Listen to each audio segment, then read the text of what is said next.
Is it true leaders lie? Well, that might sound shocking, but it's exactly what John Mearsheimer explores in his provocative book, Why Leaders Lie. If you've ever wondered why some lies are seen as justified or even necessary in global politics, well, you're in the right place. Today, I'm going to touch upon the main points in this thought-provoking read, and by the end of this video, you'll hopefully uncover 3 key benefits. Number 1. Understand the strategic reasons behind international lies. You'll never look at foreign policy the same way again, that is if you look at it in the first place. And then number 2, learn how leaders manipulate the truth, not just to other countries, but to their own citizens. And lastly, number 3, discover the consequences of lying on both domestic and international levels. You'll leave with insights on how states use deception and what that means for global politics. So, are you ready to dive in? Well, just before I do that, I want to remind people that here at Wise Words, we distill complex books into simple, actionable ideas that help you put the theory to practice. If you enjoy learning the core ideas from books without getting bogged down in the pages of theory, this is the channel for you. Now, if you find today's summary valuable, hit the like button, subscribe, and make sure to click the bell. It's the best way to keep up to date with all the content we bring you. So, back to the book. Let me ask you this. If lying is so strategic, why don't leaders lie all the time? The answer might surprise you. Let's find out as we get into the book. So, in Why Leaders Lie, Mearsheimer argues that lying is a tool of statecraft, used selectively and with specific goals. Leaders lie to protect their countries, to manipulate public opinion, and to achieve national interests. But there's more to it. Leaders are actually more likely to lie to their own people than to other nations. The book is framed around 4 critical questions. 1. What type of lies do leaders tell? 2. Why do they lie? 3. When are lies most likely to happen? And lastly, number 4, what are the costs of these lies? Let's dive deeper into each chapter to see how these ideas unfold. Chapter 1. What is lying? Well, before we explore the reasons for lying, let's define our terms. What do we mean by lying in politics? Lying is when someone presents information to deliberately mislead others.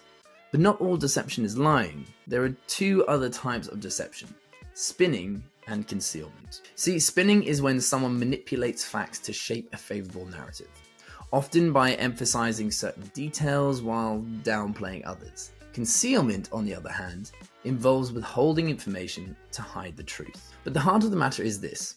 Lying involves telling a falsehood with the intent to deceive, even when some facts are true. Now here's a key actionable idea for you. Be mindful of not only the lies, but also the spins and omissions in political discourse. How are facts being framed to shape the story? Alright, so moving on to chapter 2. Types of international lies. So leaders lie for different reasons, and Mearsheimer breaks these down into categories. Number 1, fearmongering. This is exaggerating foreign threats to rally domestic support. Number 2, strategic cover-ups. So hiding failed or controversial policies. Then number 3, nationalist myths. So glorifying a country's past while downplaying the negative. Number 4, liberal lies. So justifying immoral actions by appealing to higher ideals. And lastly, number 5, social imperialism.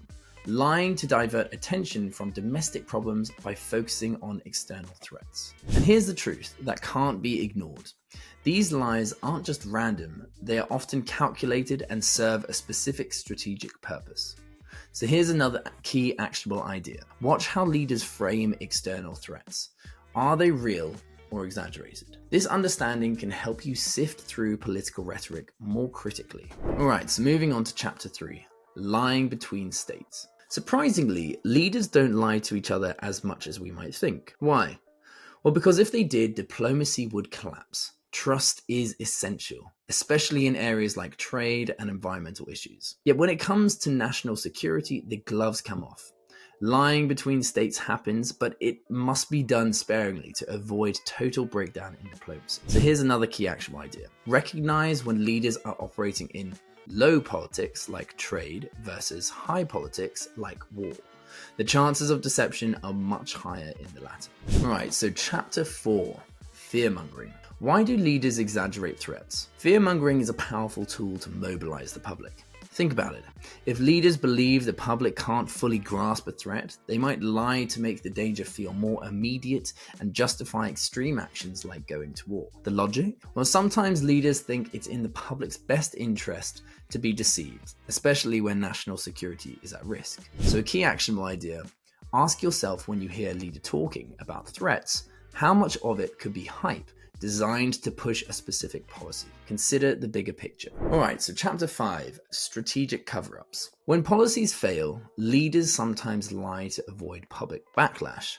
They might even hide successful yet controversial strategies to avoid political resistance. But remember, the truth has a way of surfacing eventually, and when it does, the political cost can be enormous. So here's a key actionable idea. Be cautious of narratives that shift quickly after failure or controversy. Often cover-ups are at play, hiding the real story behind policy decisions. So, chapter 6, nationalist myths. Every nation tells stories about its past, stories that often distort the truth. Leaders create these myths to inspire patriotism, foster group unity, and build a strong national identity. But this myth-making often comes at the cost of historical accuracy. And so an actionable idea off the back of this is national pride is important, but it's worth questioning the historical stories we're told. What's being left out and why? Okay, so moving on to chapter 7, liberal lies. Even democracies which claim to uphold human rights sometimes act in a way that contradicts these ideals. To maintain their moral standing, leaders will lie, covering up actions like brutal wars or unsavory alliances. The public wants to believe in their country's righteousness, and leaders will oblige, even if it means bending the truth. So a key actionable idea then is, remember, the image a country projects is often curated. Watch for instances where reality and rhetoric don't quite line up. So, chapter 8, the downside of lying. Finally, let's look at the costs. Fearmongering and strategic cover-ups, while sometimes effective, often lead to long-term damage. Public trust erodes, and foreign policy can backfire if the truth comes out. It turns out that white lies can bring short-term gain. The long-term consequences can be devastating. So an actionable idea off the back of this is lies can have a ripple effect, eroding trust and creating instability. Always weigh the potential long-term consequences of a short-term deception. Now finally, on to the conclusion. If you take away only one thing from today, let it be this. Leaders lie not just to deceive, but to protect, to manipulate, and to survive in a complex world. But every lie has its cost. The more we understand these dynamics, the better equipped we are to navigate political discourse and make informed decisions. If you found this summary helpful, make sure to like, subscribe, or even better, comment so that we can know your thoughts. We love to hear from you, it makes our day. Now before I go, I'll leave you with one final question. Could you tell if your leaders are lying? Keep that thought in mind next time you watch the news or read a newspaper. If you want to dive deeper into why leaders lie, check out the full podcast breakdown for a more in-depth discussion. And if you enjoyed the summary, you might also like our breakdown of Seeing Like a State, a fascinating look at how state power has come about and how it is used to govern their citizens.